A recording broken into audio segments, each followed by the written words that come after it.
Welcome back to another episode of Greenwood's Vanilla Scoops, where Greenwood, who's a great mapper in his own right, finds new and kind of rare maps that you may not have come across in your travels.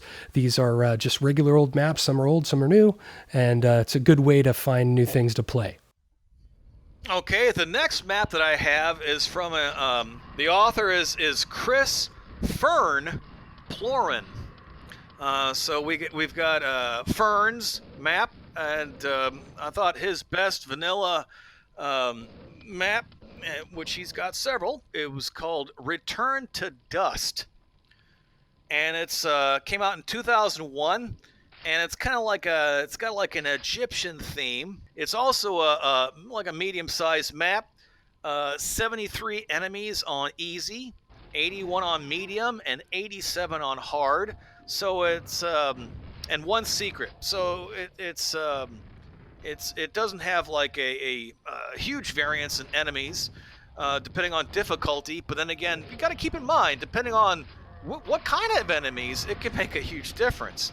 And pulling up the details from the README, he even says on the description, it says, set in a hostile and ancient complex in the desert at night.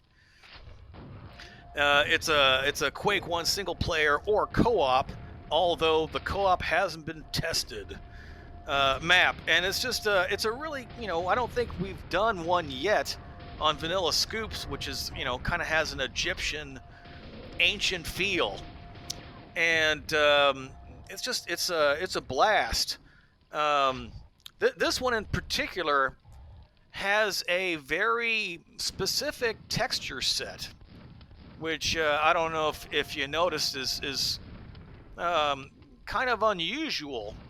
Definitely stands out for sure. Yeah, I kind of dug into his README, and he said that most of the textures came from Mr. Clean's texture pack number 2. Some of them have been converted and modified by him, Fern, and there was also some other, texture sets that he used from the Free Wad, and also some wood textures from from various other ones. He suggested to not rip them out of the BSP, to get them from the original Planet Quake sources, but I don't think those links are still alive. Yeah, those are dead links for sure. So if you like this particular texture, the texture set used, I would say the best way to get it would be to get it, to rip it directly from the BSP at this point in time. He used to also go by the name Perselicus. That was his mapper name before it was Fern. So if you actually go on Quadicted, he has you'll find Purse SP1, which is also, I haven't had a chance to play that one yet, but on this one, it's just a cool Egyptian kind of, like Indiana Jonesy kind of map. And so what did you think of it? Well, I'm real picky about my Egyptian textures, and I'm not always a fan of Egyptian textures, but I loved everything in here. This is a really striking looking map, a bit kind of, I don't want to say cramped, but tight. I love the messaging at the top. You're not welcome here. It's a cool twisty map. There's a lot of uniqueness to the map, and I love this where an author will take a texture, either create their own textures or use textures that you don't see, but it still works and it still fits in the Quake universe because he's integrated other elements. So, for example, the Quadicted screenshot has some runic kind of symbols around the doors, and it just seems to work.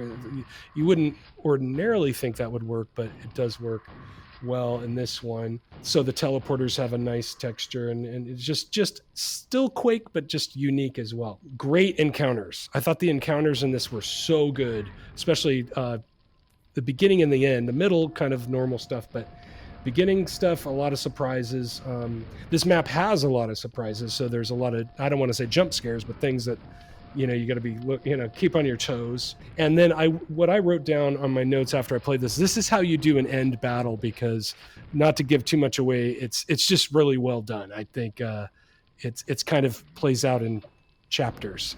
Oh So yeah, it's definitely good. the Good ending is ending. the ending is great. Yeah. And also one thing that Fern does in his maps, or he did at least with this one, is he has a hidden dope fish and a variant of that called the Pope fish, where actually it's the dope fish, as you can imagine, with a Pope hat. Nice. And if you want to know, I don't think with the playthrough I found it, but I noticed if you look on, if you watch Daz's playthrough of it, he actually points it out at the end. A couple other things I wanted to say was at the time he was a Skidmore college student. And that was so that time he was based in Saratoga Springs, New York. There you go. And it said on, and also it said in the readme, I thought it was interesting. He said, if anyone is still playing Quake 1 when I graduate, here's a historical factoid. This map was finished the day George W. Bush was inaugurated. Huh. Yeah, which another recommendation, if you like this Fern map, is you want to check out the Grand Guignol. Which is dressed. It's another ancient temple type map, but it's dressed in Sock's Egyptian texture set, and that came out in 2007. So this one here is 2001. That Grand Guignol came out in 2007, and he also his last map that I found on Quidicted was a map called 10,000 Feet Below. Which is a Persian underground temple. Yeah, it's pretty striking. And it's a Quoth map that came out in 2012. So, well, there you go. Great. And that one in particular was supposedly a map that was going to be part of a map pack, but it doesn't appear like it went any further. That one also has a lot of high marks. But that one is a it's part of them. It uses a mod, so that's why I settled with this Return to Dust, which is again like the other map that I highlighted today. I think also has some really good replay value. Excellent. Well, as always, thank you for joining us on the Quakecast, and these are also made into videos as well for my channel. Thank you for helping me out with that. That's it's so far so good. People really seem to really love this series. So more maps soon, right? Yeah, I'm more than happy to do these. So good to hear. That's it for this episode of Greenwood's Vanilla Scoops. Thanks for hanging in there. We'll see you in the next video.